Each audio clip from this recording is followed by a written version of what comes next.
Hello বন্ধুরা, welcome to our channel Bong sports আড্ডা। নিয়ে চলে এলাম আরও একটা আপডেটেড ভিডিওটায় রয়েছে বেশ কিছু গুরুত্বপূর্ণ আপডেট, তাই ভিডিওটা স্কিপ না করে শেষ পর্যন্ত দেখবে। তাহলে আর বেশি দেরি না করে আজকের এই ভিডিওটা শুরু করা যাক।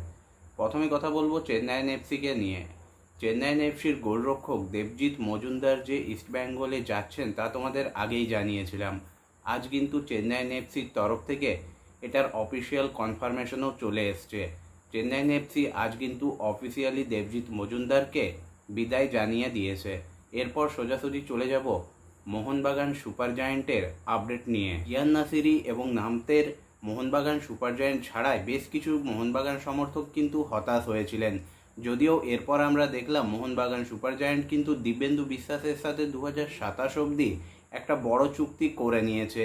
এবার আবার দুজন তরুণ ভারতীয় খেলোয়াড়ের সঙ্গে কিন্তু লং টার্মের চুক্তি করতে চাইছে মোহনবাগান সুপার জায়েন্ট।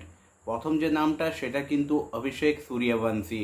মিডফিল্ডের এই খেলোয়াড়টির সাথেই মোহনবাগান সুপার জায়েন্ট চাইছে আরও 3 বছরের একটা কন্ট্রাক্ট এক্সটেনশন করতে। তার সঙ্গে মোহনবাগান সুপার জায়েন্টের 2025 অবধি কিন্তু চুক্তি রয়েছে। 23 বছর বয়সী এই মিডফিল্ডার বা সেন্ট্রাল মিডফিল্ডারটা কিন্তু মোহনবাগান সুপার জায়েন্টের জার্সিতে লাস্ট সিজন 12টা ম্যাচ খেলেছিলেন এবং যেখানে তিনি কিন্তু যথেষ্ট ছাপ রেখেছেন নিজের খেলার মাধ্যমে।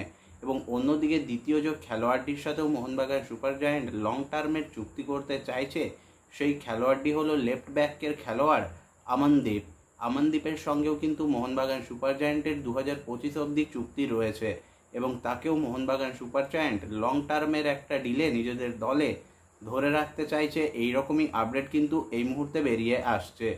ওর যে আপডেটটা নিয়ে আলোচনা করব সেটা এই মুহূর্তের অন্যতম ব্রেকিং একটা আপডেট।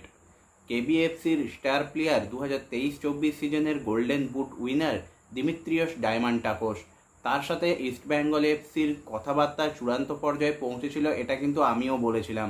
তবে বিভিন্ন জায়গা থেকে এই খবরটা বের করা হচ্ছিল যে তার নাকি ডিলডান হয়ে গেছে।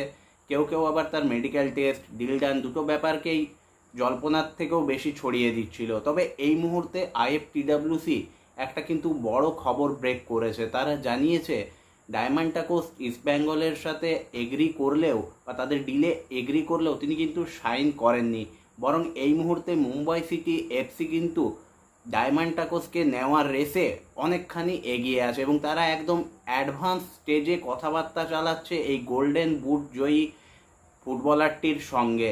এখন দেখার মুম্বাই সিটি এফসি নাকি ইস্টবেঙ্গল কে এই প্লেয়ারটিকে নিজেদের দখলে নিয়ে আসতে পারে।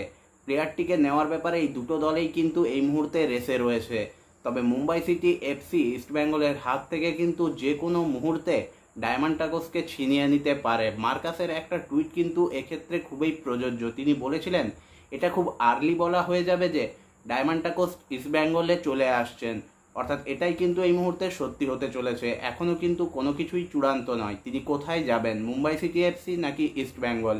বন্ধুরা, ভিডিওটা যদি ভালো লেগে থাকে অবশ্যই লাইক, কমেন্ট এবং শেয়ার করে দিও। চ্যানেলটাকে সাবস্ক্রাইব করে নিয়ে এইরকমই আপডেটেড ভিডিও পেতে নোটিফিকেশন বেল অন করে নিও। দেখা হচ্ছে পরের ভিডিওতে। Good night.